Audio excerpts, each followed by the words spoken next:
as I think, am I middle-aged yet? God, I hope not. Anyway, as a sort of You are. as a white male working in the tech industry, I feel fully qualified to comment on the state of female founders reshaping the male-dominated cybersecurity industry, as we have on this article in front of us today. There was an interesting article in Forbes about this, and there were some good quotes from some of the people running some of the cybersecurity companies around the world at the moment. It's an interesting topic, especially to me, because I feel like I should be doing more and struggle to do so. I'm curious to see what Jon and Mike's take is on it, and if they feel as inadequate as I do. Anyway, we're going to have a chat about it on today's Not So Critical Update.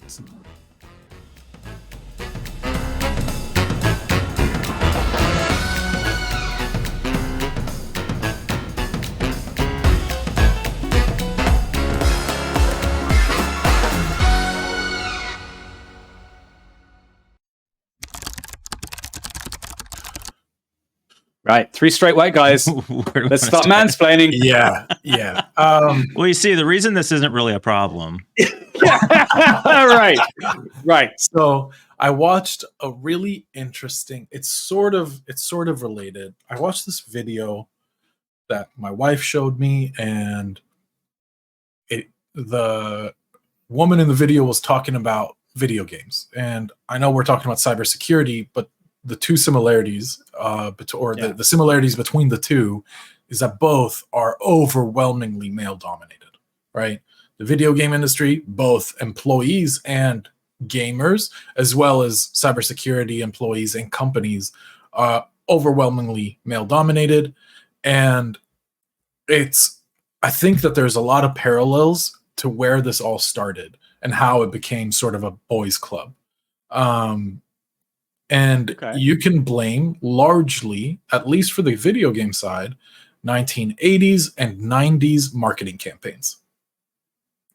Because when we were growing up, what you saw on the TV when the Game Boy was being advertised, Game Boy, it's in the name, yeah, was a boy playing. Or if we're talking about the Sega Genesis or the Nintendo 64 or any of them. Yeah, I think that's pretty well established that the marketing for those devices was geared towards boys. Always towards boys. So of course, children, come Christmas or birthdays, the boys got these consoles and they started playing video games, and the girls got something else. And they were never a target audience, which didn't make any sense if you think about it, because from a demographic, just from a seller standpoint, you want to widen your demographic, you can double it just by including women or girls at the time, because they were always for children.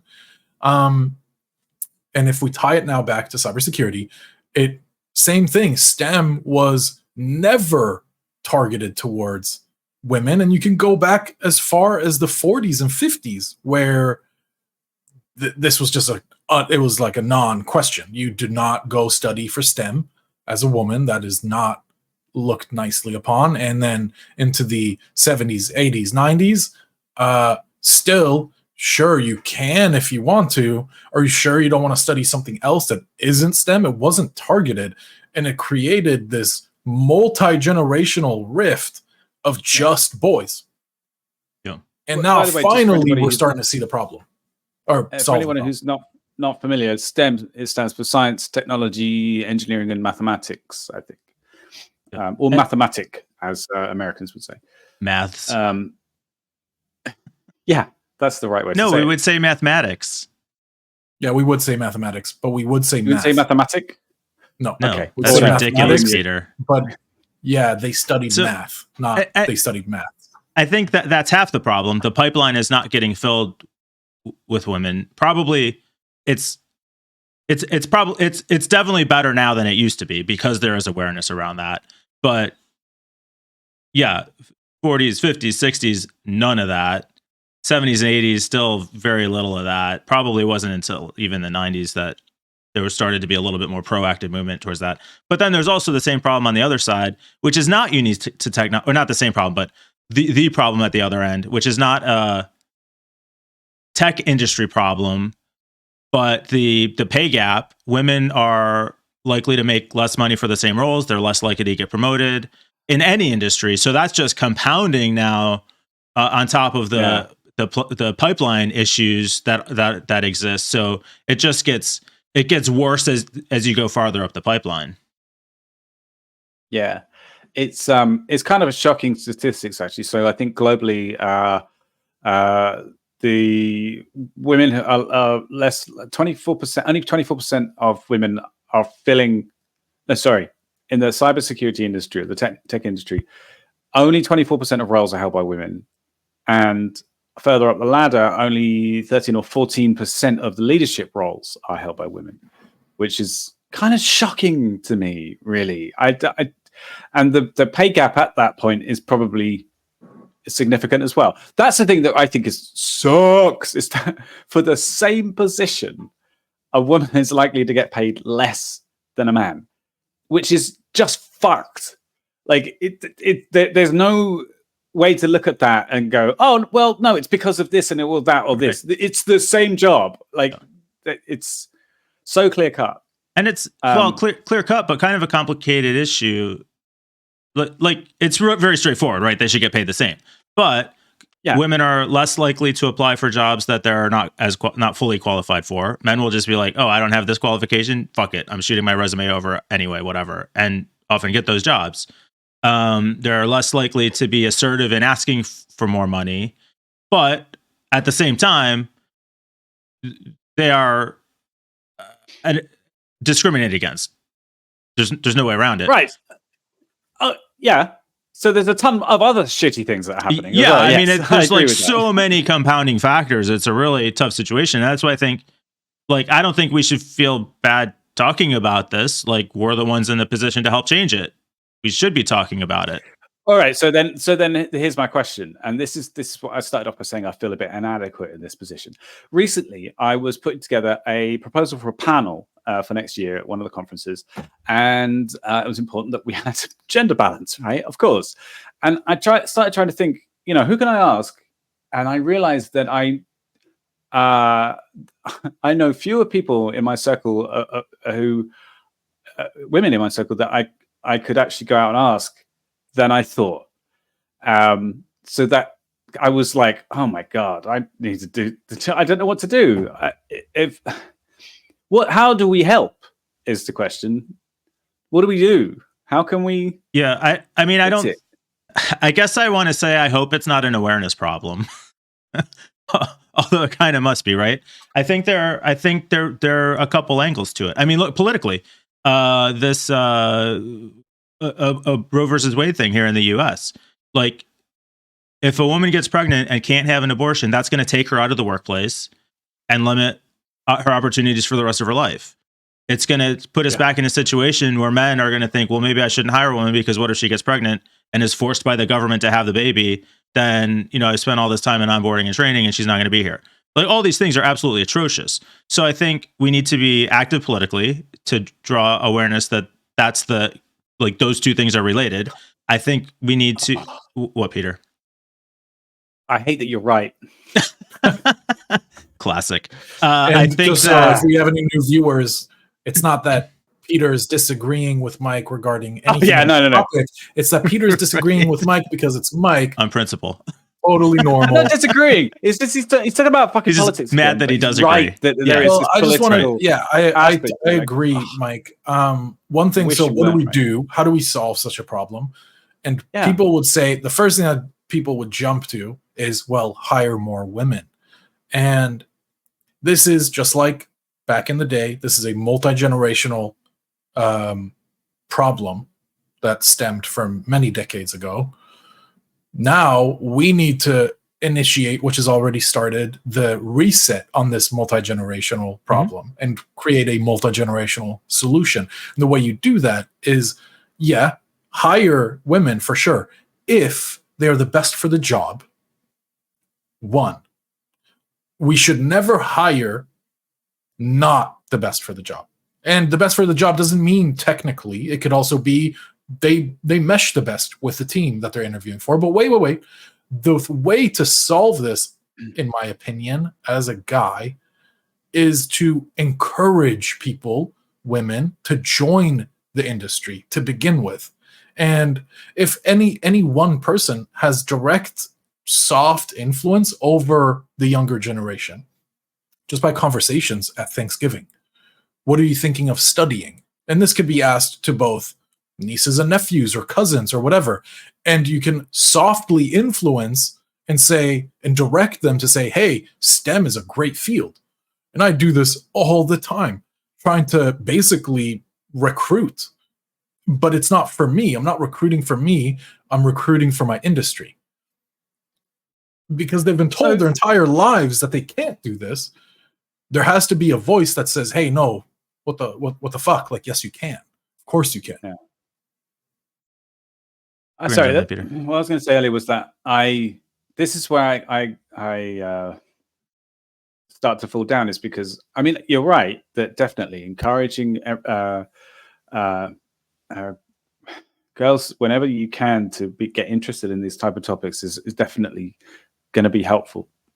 I wonder about more proactive measures that can be taken or can be done, and I don't know what to do, really.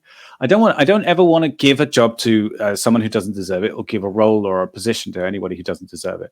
But I struggle to find when I've been recruiting before, there are just very, very few CVs from women who are submitted, and I don't want to disproportionately pick a CV just because it's from a woman, but I don't also have any more CVs to evaluate a lot of the time.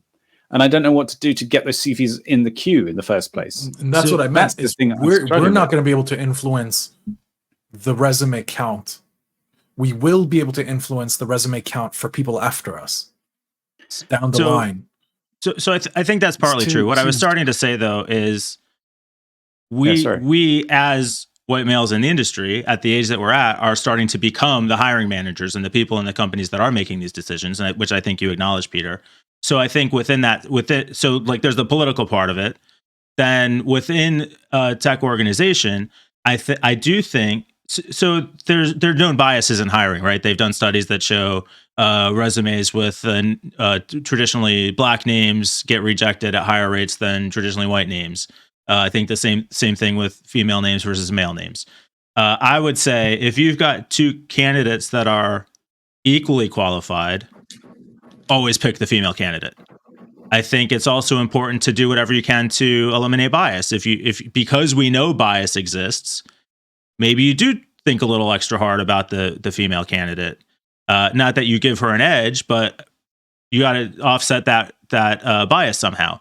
I think the hiring policies that look at kind of anonymizing the process probably are helpful, but I don't know if that.